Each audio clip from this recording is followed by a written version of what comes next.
Salut à toi. Alors, aujourd'hui on va parler de l'effet du stress sur ton cerveau. Alors déjà, ce qu'il faut savoir, c'est que on fait nos choix dans la vie en fonction des résultats qu'on veut obtenir. Il faut que tu comprennes ce schéma-là. On a une intention, on va faire une action pour aller chercher un résultat. Ensuite, on va réguler notre action potentiellement, la refaire, etc. jusqu'à obtenir le but qu'on veut.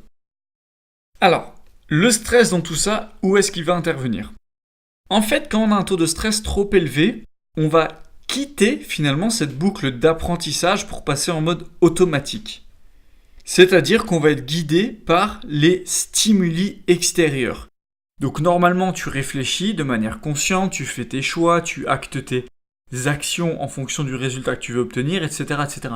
Mais si ton taux de stress dépasse un certain seuil, qui est propre à chacun finalement, et qui évolue au cours de sa vie, on va être guidé par les stimuli, donc ça veut dire c'est les sons qui nous entourent, c'est les personnes qui nous entourent, c'est finalement l'environnement qui va être autour de nous, qui va guider de manière automatique nos actions, et plus de manière consciente. Et le pire, c'est qu'on s'en rend même pas compte.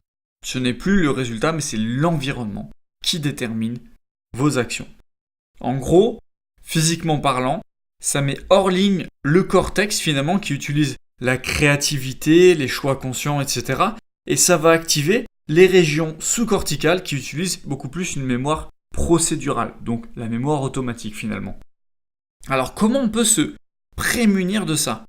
En fait finalement, on se rend compte que le mode automatique finalement, c'est uniquement un retour vers nos habitudes. D'accord? On va faire ce qui est habituel, ce qui est normal pour nous.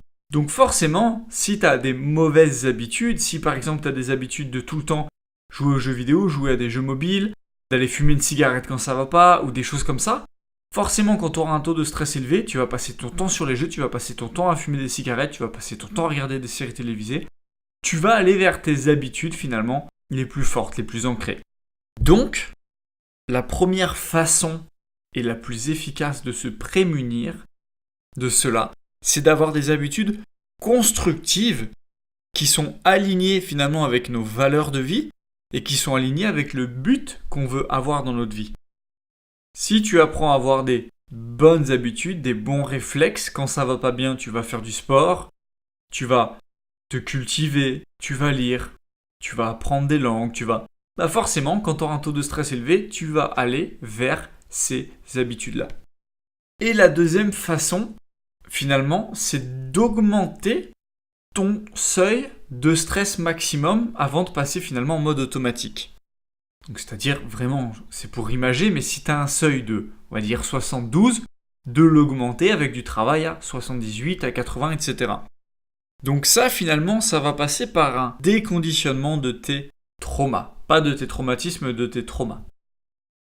Donc la différence entre les deux, c'est que un trauma, c'est un événement qui nous a influé, finalement.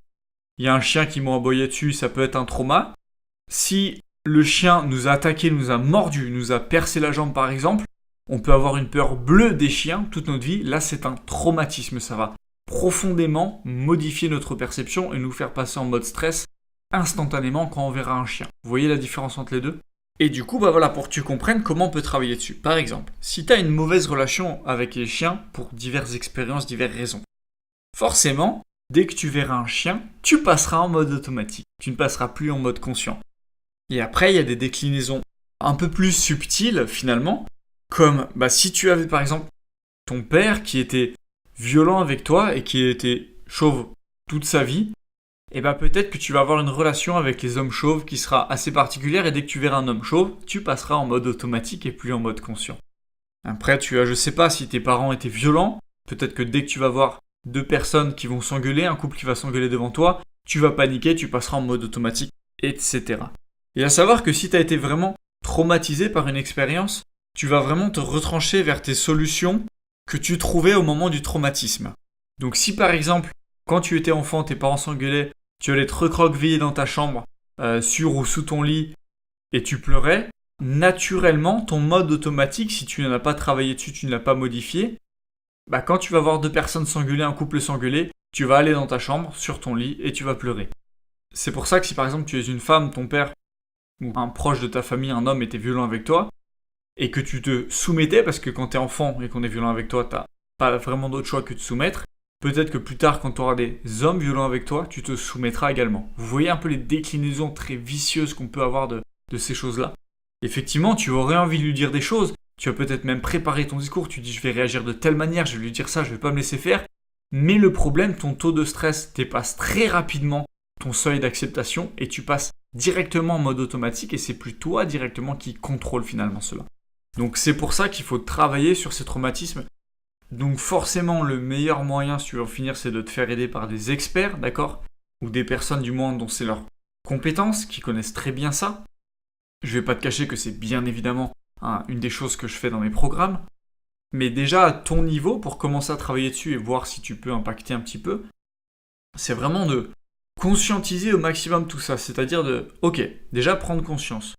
Quand j'ai un couple qui s'engueule, je vois que j'aime pas ça. Je monte en taux de stress. Donc tu vas analyser, tu vas comprendre, tu vas essayer de voir d'où ça vient. Tu vas dire, ok, c'est quelle solution qu'il faudrait que je fasse à ce moment-là. Plus tu vas te répéter ça, plus tu vas travailler sur les solutions, plus tu vas te rappeler, le conscientiser volontairement, pas être victime de tes pensées, mais amener ces pensées à toi, plus tu vas être à même d'augmenter ton seuil de stress par rapport à cette situation-là et donc de réagir consciemment peut-être plus tôt pour ne pas tomber dans ce mode automatique justement. Donc voilà, j'espère vraiment t'avoir aidé. C'est très important que tu arrives à identifier toi-même quand est-ce que tu dépasses ton seuil de stress ou pas, parce que sache que tu es littéralement l'esclave de ton environnement quand c'est le cas, ou de tes anciens traumatismes, et personne ne veut être l'esclave de son environnement. Donc c'est bien évidemment quelque chose sur lequel tu veux travailler si tu veux être de manière consciente, chaque jour un peu plus, l'influenceur de ta propre vie. Ciao à tous.